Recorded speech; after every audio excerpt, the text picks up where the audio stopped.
and conditions, which must be complied with. Good luck, and we look forward to receiving your entries.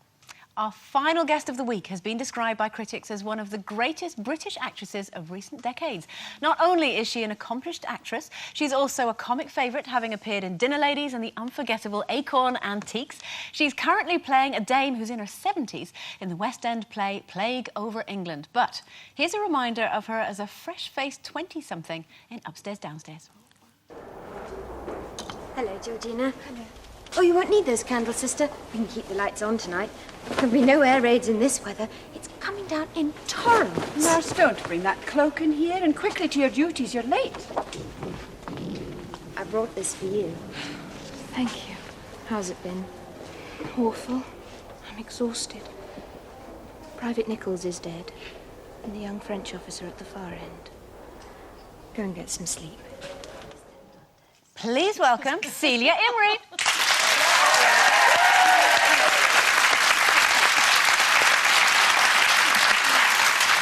How embarrassing, 10-ton tears, oh dear. Not at all. Stop it. Oh, how long ago was that? About 30 years or so, something roughly like that, speaking? probably. My very first television ever. You were terribly. Was it in this studio? here? Well, it was shown here, wasn't it, London Weekend? Yeah. But I can't... Yes, actually, it probably was. In this very studio. So was that your first sort of bit of first television? Yes. Were you very nervous when you were doing that? Well, I suppose, as a matter of fact, I was so excited that day that I woke up at about 3 o'clock in the morning and then fell asleep and missed the train. Oh. Because I was so overexcited, and it sounds ridiculous, but it was true, and I practically had a heart attack on the way. I remember the taxi driver saying, well, we can always tell the police you're having a baby. And I said, yes, OK. What are you saying? No, so what this fantastic play sounds amazing that you're in now, although that you are playing somebody who's 70. Which is ridiculous, I know, isn't what's it? going on there? 70 years old. But I've got two marvellous wigs. I have one 70-year-old wig and one a bit... yeah, there you are, see. And then one bob. So you still don't look 70 there, but I mean, when they offered you the part, did you feel a little bit like, no? I did it only for a minute, but I am surrounded by gorgeous hunks. I'm the only woman in the play. Oh, so yeah, that's lots of just gorgeous young men. Gorgeous young men. Pity that you have to look 95 while you're in there with them. I know, but then I go in and take my wig off quickly and show them my slip, you know, and things like that.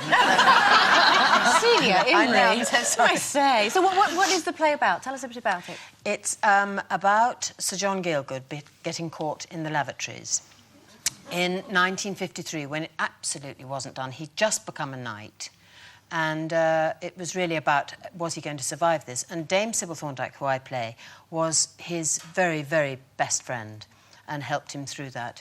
And it's then, halfway through the play, it jumps to 1973, and how he's sort of... in fact, it's all OK, as we know. He went on and everybody adored him, and he did survive it. But then it was a terrible scandal. I mean, obviously it's happened since then with other famous stars, as it were, you know, people in the limelight. Was there... I mean, there was a furore recently. Was it... I mean, obviously, I wasn't around in the 50s. What was it like then? It was illegal. Homosexuality was illegal but, then. you know, I always think of George Michael and how he was... Because, unfortunately, they were... both of them, George Michael and Sir John Gielgud, were set up by what they call pretty policemen, who are there to... Which is terrible, really. But is it amazing how much everything has changed in 50 years? I mean, but you know, but I think it has, yeah, because George Michael didn't really suffer after getting caught at all, you know, and a lot of people just thought, so what? You know, it was only really the media and the newspapers and certain, you know, parts of the media that pilloried him. I thought it was fine. He handled it very well, yeah, actually, I think he did. But, you know, I think now, in such a short space of time, I think things have changed a hell of a lot. Yes. What's been the reaction to the play, Celia? It's wonderful, actually, except, of course, Russ Abbott is up the road from us, and I want to go and swipe half his audience. They're all piling into Oliver, and we just want the upstairs to be full. But it's got great reviews. It's a wonderful play to do. And we were talking earlier on about rather unfavourable, say, comparisons and lookalikes and this sort of thing. Have you ever had that happen to you? Well, there's a very handsome man in the cast, who I better not say his name, and he came to me at the end of the play. I play two characters, and I play Vera Dromgoole, who runs a nightclub. And at the end of the play, I wear a bandana. I hope you'll see a picture of me in a minute, and a 30s flappers dress. And he came to me in the wings, and he's a particularly handsome member of the cast, and he said, I know who you remind me of in that dress and that band. And of course, because he's so good-looking, I'm thinking to myself, well, it's bound to be Ursula Andress or Julie Christie or somebody really gorgeous. And he said, I know who it is, I know it is, Jack Lemmon.